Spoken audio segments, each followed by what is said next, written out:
Thank you very much. This is for being here. This is Maurizio Scarpa, and I'm speaking from Orlando in Florida, attending the World Meeting 2020 on lysosomal disorder. I'm Maurizio Scarpa. I'm a pediatrician. I work in Italy, in Udine, at the Regional Coordinating Center for Rare Diseases. And I'm working on lysosomal disorder since 30 years, a long time. And today, what I would like to show you and discuss with you is the challenges in diagnosis and disease management of MPS and alpha-mannosidosis in this webinar, which is part of a series of webinars regarding MPS and alpha-man and discussing different aspects of these two disorders.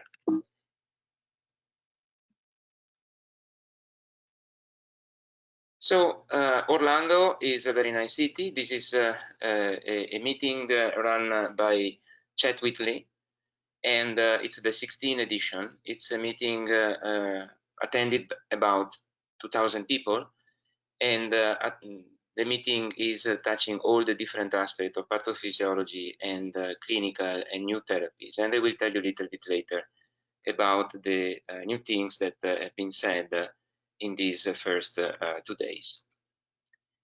So, as I said, the title is MPS and Alpha-man, Challenges in Disease Management in Neurology. Just a couple of indications before starting. You should not take any screenshot. Please don't reproduce any slide. I will try to be with you for 45 minutes. You can submit your question any point in the discussion, and then please submit via text and not verbally. And if not possible to answer, please record at the www.inape.org. So the presentation will touch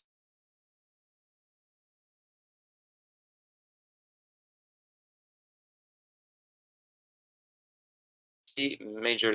First one is to understand the pathogenesis and pathophysiology of the CNS involvement, to learn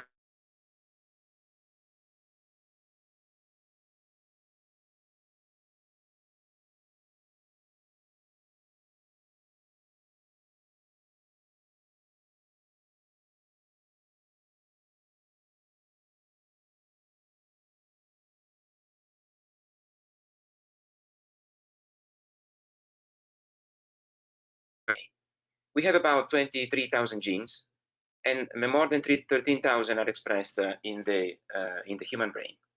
We have about 1,200 different involves of metabolism, and more than 400 actually involve the central nervous system. The interesting thing is that we have also a specific genes. 33% of them are actually expressed only in the brain, and the brain diseases can be divided in two major fields, one which is common diseases, and then others that are individually rare disease, but all together affecting 10% of the world populations.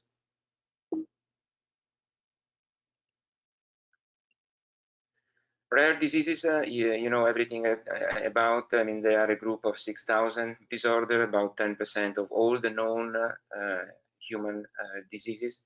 They are affecting less than 10,000 people, and they are 80% genetically origin, affecting about 3 to 6% of the European population. Lysosomal disorder is a group of 70 diseases. Altogether, they have an estimated frequency of 1 every 5,000. And according to the substrate that are accumulated, they can be divided in glycogenosis for glycogen storage, glycolipid, mucopolysaccharides, oligosaccharides, transport enzyme deficit, and lysosomal membrane transport enzyme deficit. These two categories are new, and they are enlarging the possibility of having defects of enzyme that are ending in a storage of a substrate. The basic concept of neurological involvement was very simple, let's say 30 years ago, when it was said that the only reason to have a deficit is just because of a cytotoxicity induced by the substrate that is accumulated and intoxicating the cell and bringing the cell to death. One gene defect, one protein defect, one substrate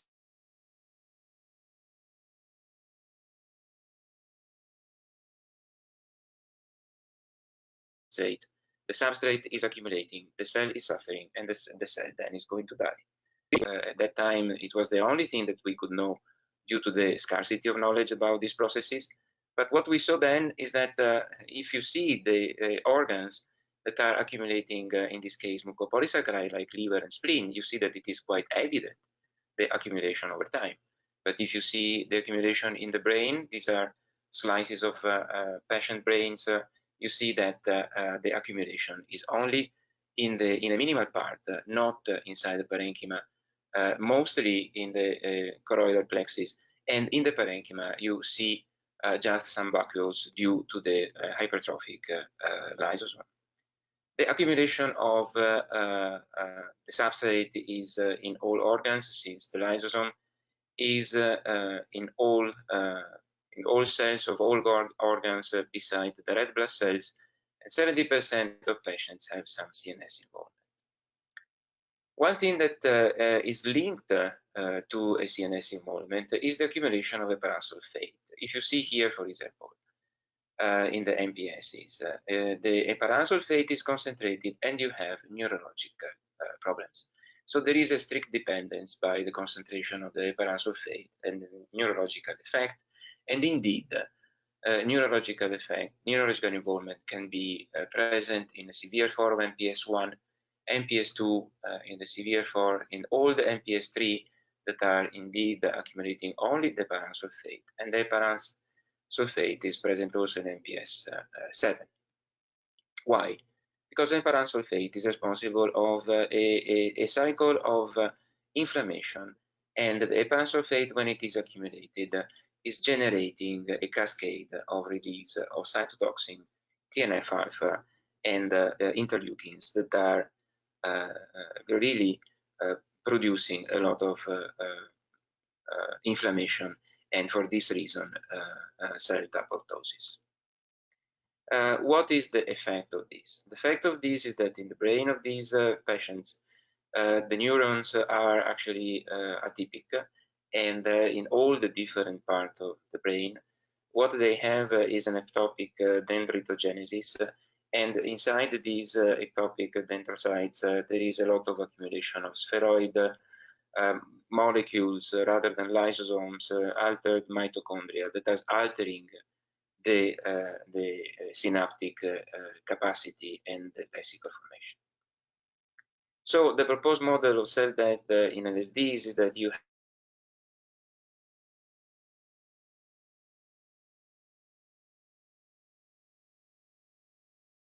have here an enzyme deficiency. You have indeed a substrate storage, but you start with accumulation of toxic protein and dysfunction of mitochondria, and then you have, as a consequence, a cellular distress, activation of microglia, chronic inflammation, and cytokine release, and at the end, the cell is actually going to go in apoptosis.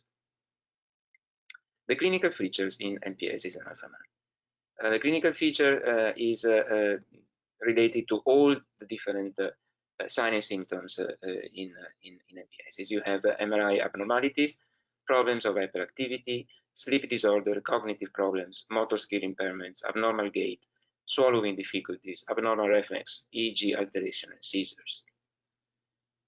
The MPSs that are mostly affected are the MPS 1, MPS 2 type A, the 3, the 4, MPS 3, the 7, and some, although there are very little knowledge about MPS 9. The differential diagnosis is, of course, with mucolipidosis, with the alpha-mannosidosis, and the multiple sulfatase deficiency. As you see here, the phenotype of these patients are very similar to MPSs, so I will treat these four diseases for this specific part of clinical phenotype as a unique group. The neurological manifestation is affecting all the different ages of the patients. As you see here, in the very first 5 years, you have more presence of cognitive problem and behavioral problem and hyperactivity. But with growing of the patient, you are having abnormal gait rather than hydrocephalus or abnormal reflex. One important thing is that, and we will discuss a little bit about, is the presence of a carpal tunnel syndrome. The carpal tunnel syndrome is specifically for MPS. It is not a pediatric disease, and whenever it is seen, a differential diagnosis with lysosomal disorder should be taken into consideration. Here there is a schematic model of CNS involvement. You see that the phase of CNS involvement can take 15 years, and actually you have a presymptomatic phase which is lasting about 1 to 2 years. Then the disease is starting with a language delay, behavioral problems, and then regarding about a 4 to 5 year deterioration of cognition and then in motor skills. And this is actually coupled to other symptoms like hyperactivity, which is together with irritability, starting very early in the history of the disease, and then make it being more progressively higher. And then when the disease is very much established and the situation is very compromised, the hyperactivity is decreasing. So as you see, there is a continuum of symptoms, and if we are very, very careful, we can recognize in the presymptomatic part also some symptoms that can give us a clue in order to make an early diagnosis. The neurological features that we will go to discuss now. What I would like to show you is a little bit about the different aspects of MRI alteration that we are commonly seeing in these patients. And the neurological symptoms are actually cervical pain, hyperreflexia, weakness, and motor defects. And when the situation is very severe, you have sphincter disturbances, headache, and vertigo, and then you have apnea and syncope. The tests that we are using are all the tests usually performed in neurological analysis, and of course electroencephalography and the somatoesthetic potential together with the acoustic and the visual potential are of course major tests that are of great help for our diagnosis. The neuroimaging that we use are the X-rays of the skull, and we will see some.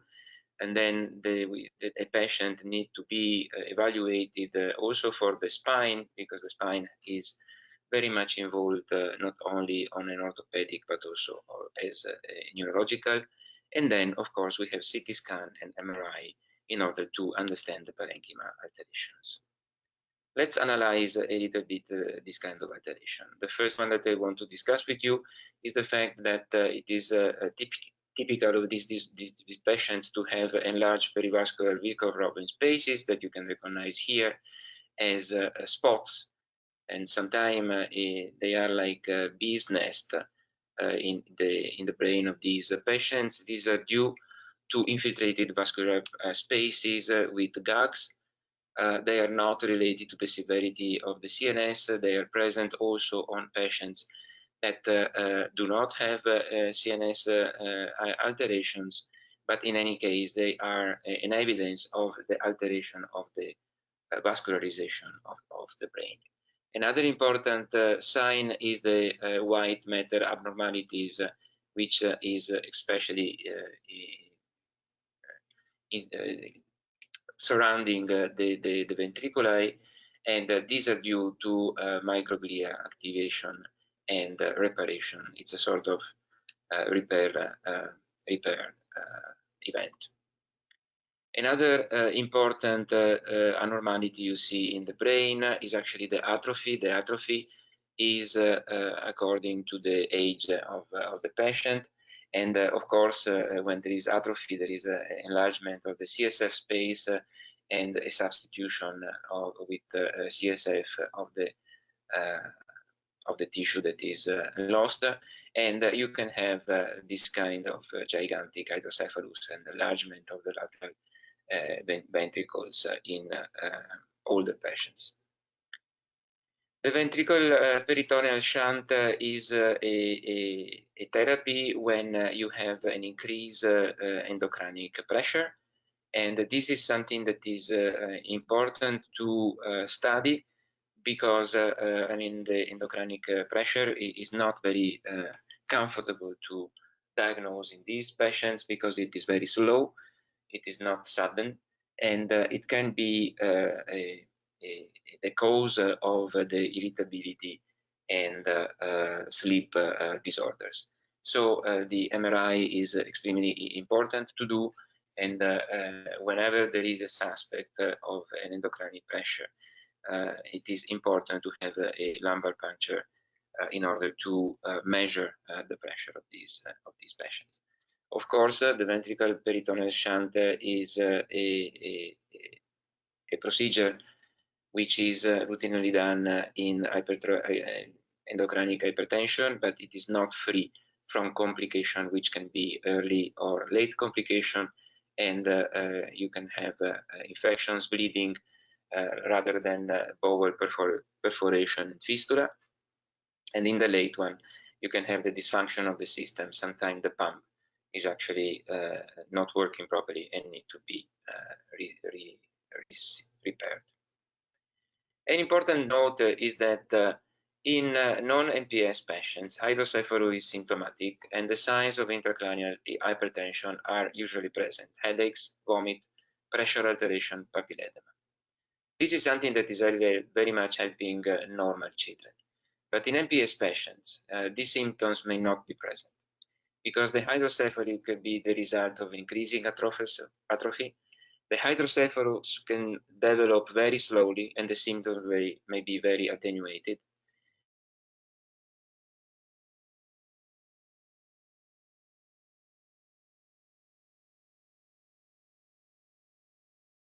The papilledema cannot be considered as an intracranial hypertension sign due to the fact that so I mean, the papilledema is always there, which is not sometimes a real papilledema, but it is an infiltration of the papilla with drugs.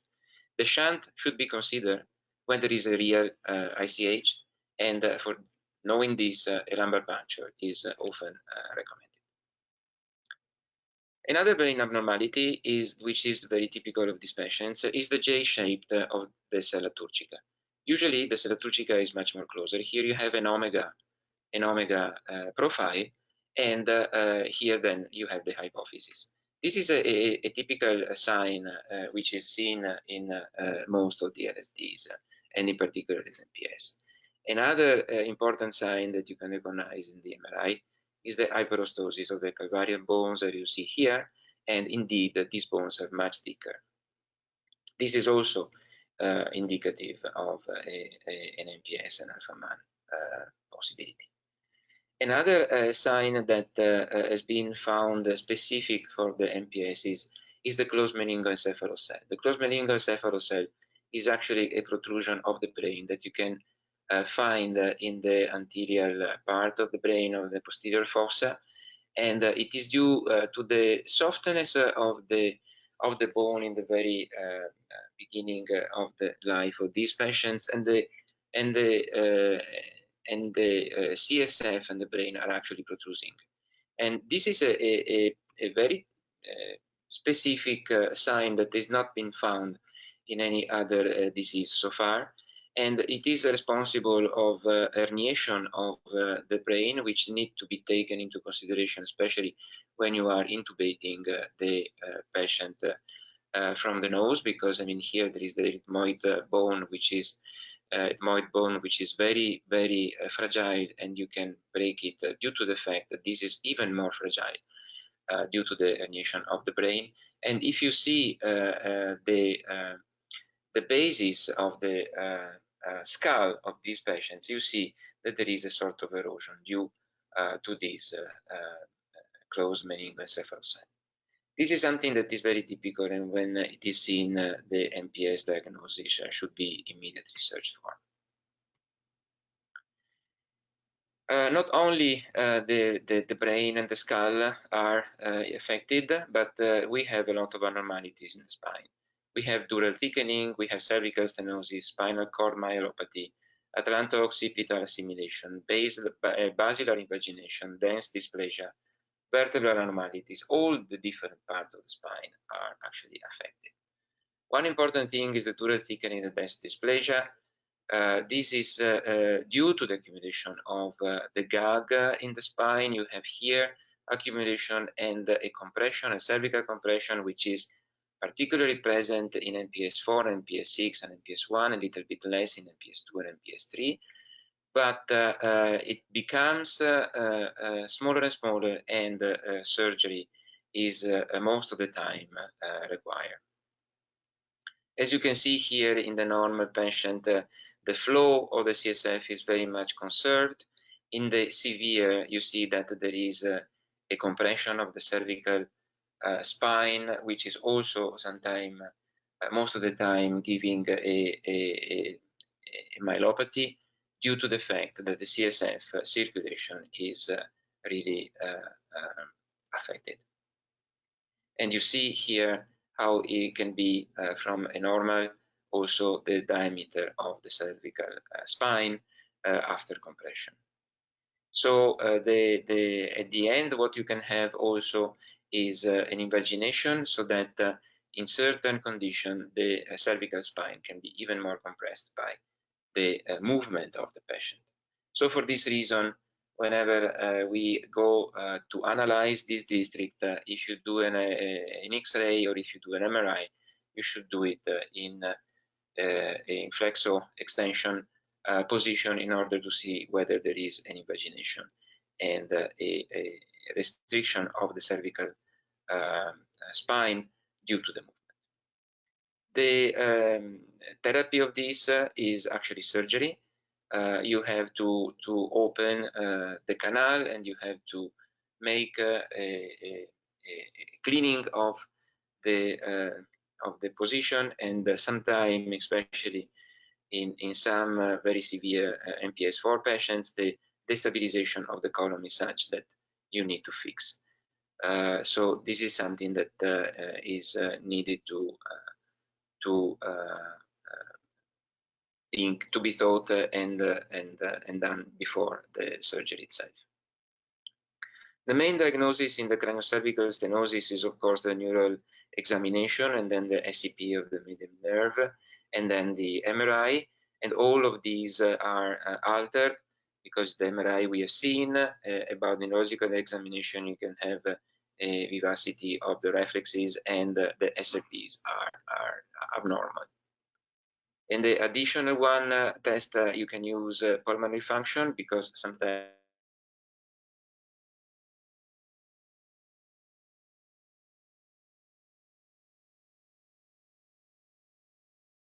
have pulmonary restrictions. And then you have 6-minute walking test, which is the direction of the CT scan. You can see the alteration due to the accumulation and the compression of the cervical spine. Then, of course, one thing that is important is also to measure the somatostatic potential of the tibial nerve, which are altered, and that is indicating the compression of the cervical spine. Another important problem that is specific of MPS and Alpha-man patients is the carpal-tunnel syndrome. The carpal-tunnel syndrome is something due to the accumulation in the median nerve of GAG, and creating a lot of bad problems of pain, numbness, and pain in the first 3 fingers. This is something that children can have affected by MPS is from the first 2 or 3 years of age, and for them it is not very abnormal, so they may not be telling about this discomfort as other patients, more adult. So these children actually survive with this pain and with this feeling for a long time, but it is something that is really very much painful and uncomfortable, and this can be also another important symptom that can cause hyperactivity and irritability. You see that this is very much possible and present in these patients due to the fact that there is the accumulation and also the joint stiffness of the fingers, and the fact that you have this accumulation is giving sometimes the child a very much uncomfortable situation. So one thing that need to be done in order to make diagnosis is to measure the nerve conduction velocity, which is altered, as you see here, and it is done in a very simple way, although for the children sometimes are a little bit painful, but if you see this alteration, then the only thing you can do is to make a surgery in both ends and clear the medium nerve in order to release it from the accumulation. Whenever you find in a child a carpal tunnel syndrome, the MPSs and the lysosomal disorder need to be ruled out, because it is, as I said, not a pediatric usual disease, and it is very uncommon, and if present, most of the time, 90% of the time, are related to the MPSs.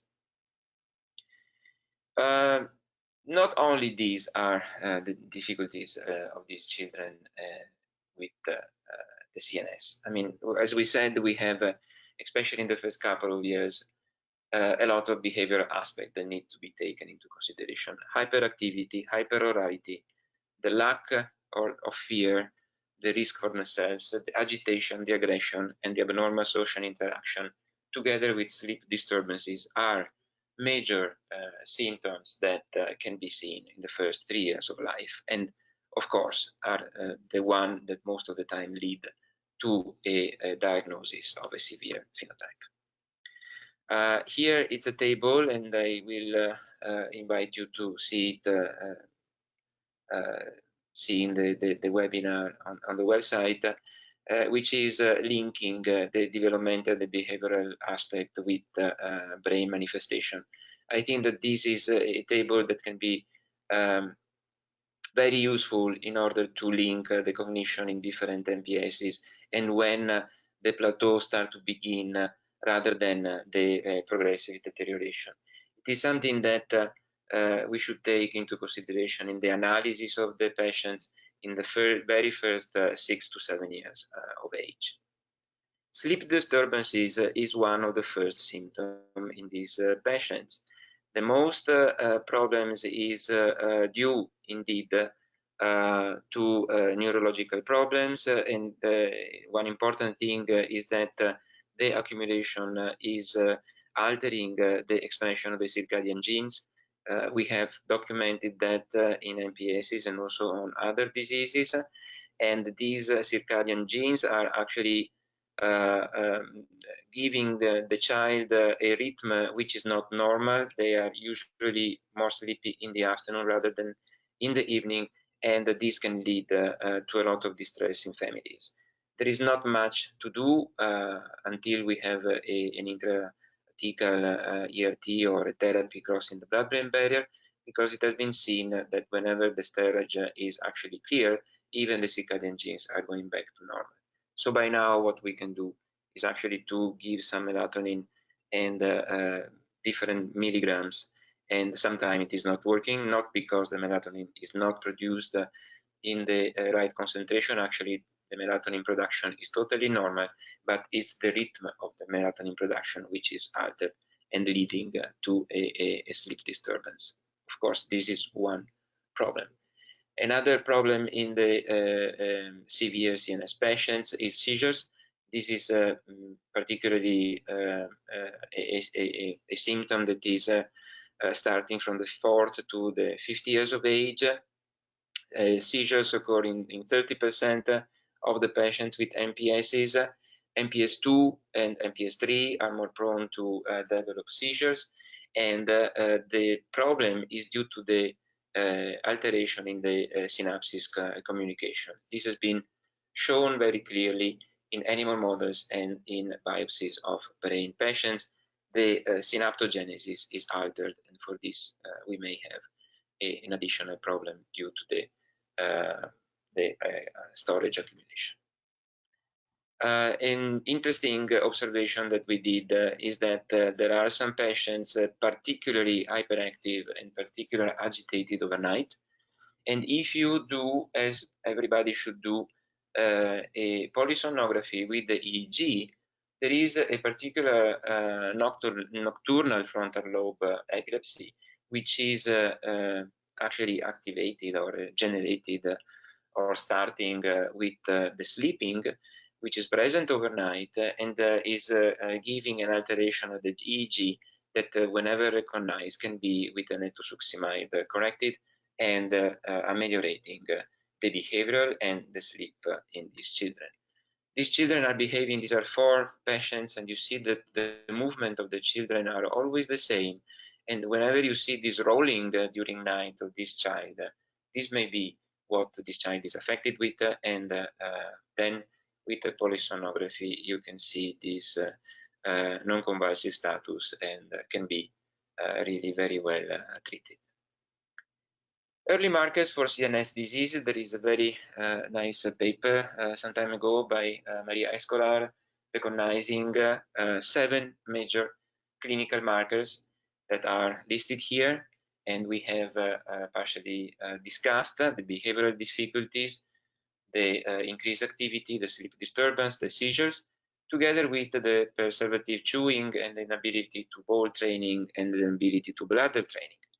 These are other 3 symptoms that are present, and whenever they are present in children over 2 years of age can be also a sign of potential MPS or Alpha-man. How do we test the children for behavior?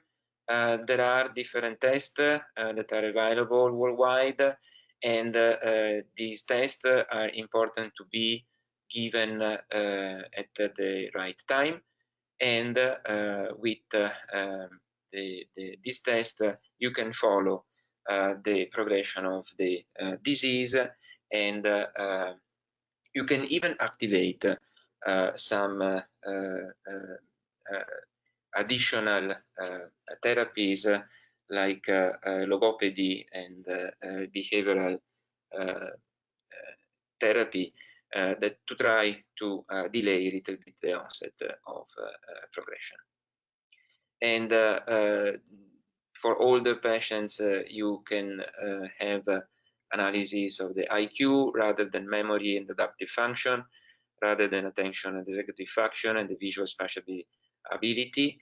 And these are all tests that should be done routinely at least once a year or more often when the child is starting to progress.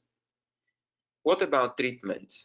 Treatment is actually with the CNS not very much effective. I mean, we don't have at the moment any kind of therapy to decrease the progression, to stop the progression of the disease. At the moment, the only therapy that has been shown to be efficient in some patients to delay or even to change the natural history of CNS is bone marrow for the MPS 1 hurdler. Hematopoietic stem cell is indeed a gold standard therapy for children under 1 year of age with MPS 1H, and it has been shown that if done early, it is decreasing or even changing to an hurdler-shy patient, and we have very good experience with this therapy. But this is the only MPS in which bone marrow and HSCT is working. Now we have in some countries newborn screening for MPS 1, and of course, if the newborn screening, the genetic screening, the enzymatic analysis is actually predicting a hurdler phenotype, the gold standard is to propose the HRT. There are experiences on MPS 2 and MPS 3, but actually there is less or no beneficial, according to the groups that have performed this therapy, regarding the effect. For sure, it is not like the MPS 1H. At the moment, there are some treatment options like the intrathecal enzyme replacement therapy. There are trials ongoing. The success is on the way of delivery. There is a presence of enzyme in the CDNS. There is a facility in injecting enzyme. There is a decreased GAG level. It's very well tolerated, but actually the effect is not as we would like. That means that the disease is progressing, no matter this good sign. So we need to indeed work more on that. Other treatment option is therapies crossing the blood-brain barrier. Now we have a lot of different approaches. We have large molecules that are fused with receptor linking to the blood-brain barrier. We have nano particles that are loaded with enzymes that can cross the blood-brain barrier due to the presence of linkers for the blood-brain barrier. Small molecules can passively cross the blood-brain barrier and try to reduce the substrate, or to increase the capability of processing the enzyme that sometimes for genetic reason is entrapped in the maturation of the enzyme to the lysosome. And there are interesting clinical trials for this, but at the moment there is still need of asserting the efficacy. Gene therapy is, let's say, neonatal, but I mean there are a lot of clinical trials ongoing. The vectors that are majorly used are lentiviral vectors and adeno-associated vectors that were extremely successful on animal models, even big animal models, and there are now clinical trials ongoing which are giving the first results. Lentiviral vectors seem to be, together with hematopoietic stem cell transplantation, able to cross the blood-brain barrier and to differentiate and to produce enzyme in the brain. Adeno-associated viruses have been used mostly in the intraventricular, intraparenchymal administration, and they are expressing the enzyme. Adeno-associated viruses are extremely interesting because, I mean, they are vectors able to give a good expression of the enzyme, and they are quite stable for a long period. However, the major disadvantage of this is the production of antibodies, and for this reason, the need of having just one shot and potentially to have another therapy if with another adeno-associated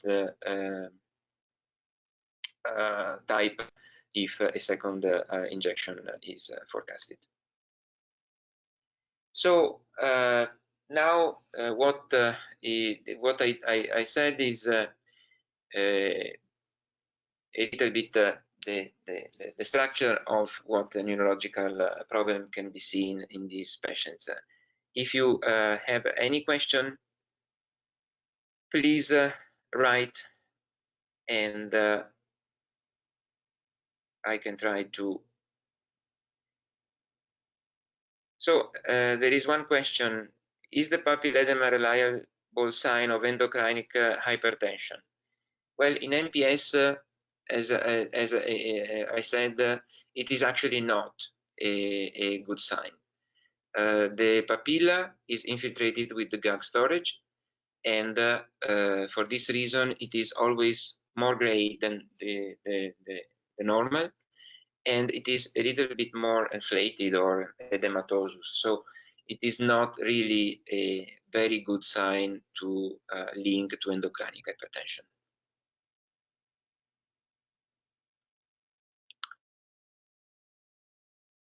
Is ERT modifying or treating the CNS progression? The actual ERT is made with enzyme administered IV. The enzyme is a high molecular weight, is about 40,000 Dalton. The blood-brain barrier is actually permitting a crossing to molecules that are less than 400 Daltons. So let's say at least 100 times less. For this reason, the ERT is not crossing the blood-brain barrier at the moment, and the only thing that we can do is to link the enzyme or to receptors that to markers that are recognized by a receptor like ApoE or other molecules that are having a receptor on the blood-brain barrier, or linking to nanoparticles, or linking to, for example, there's been a company making monoclonal antibodies against insulin or transferrin. Is genotype, age, and effectiveness of therapy, individual factors, societal factors affecting cognitive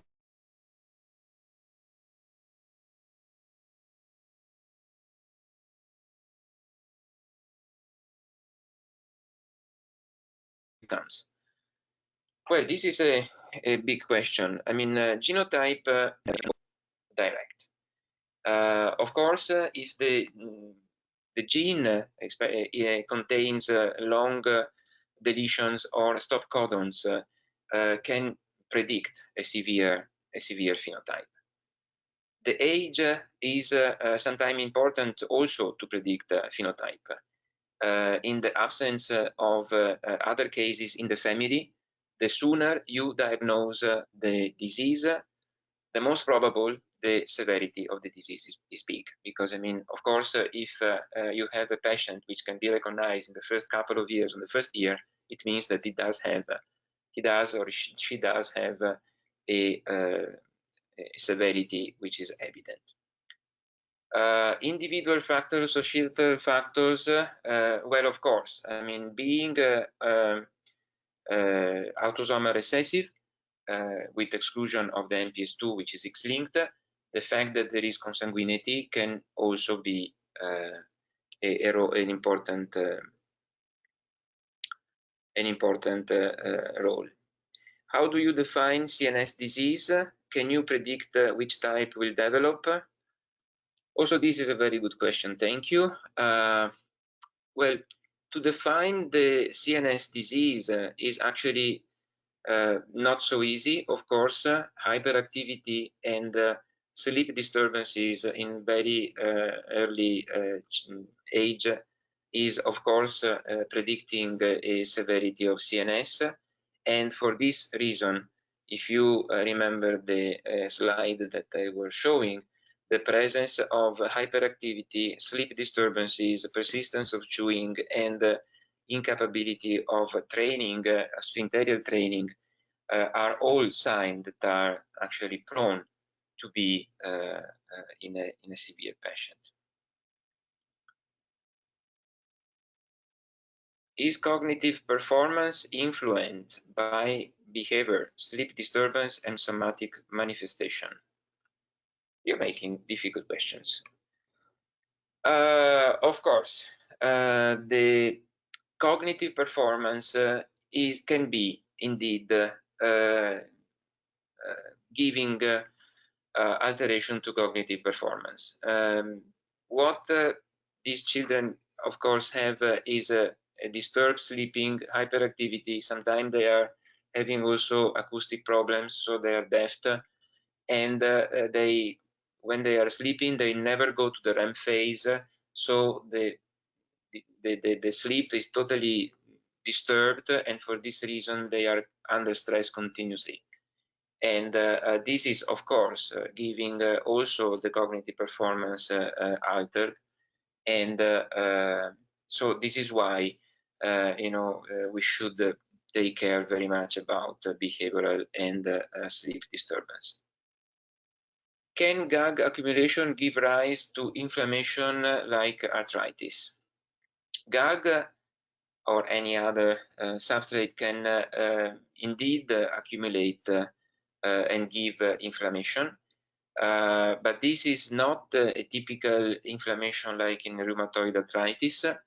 The cytokines that are released are different, and indeed one distinct sign in MPS is at the joint is the presence of accumulation and alteration of the joint anatomy, but without the typical sign of a autoimmune disease.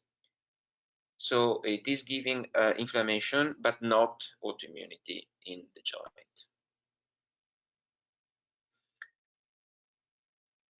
Okay, so I think that we don't have any other question. I thank you very much for the presence and for your participation. I hope that this was useful, and I invite you to attend also the next webinar we will have next week, and I hope that this will be useful for your clinic and to be aware of these important diseases that now are having a lot of knowledge and possibilities of therapy. Thank you very much, and have a good day.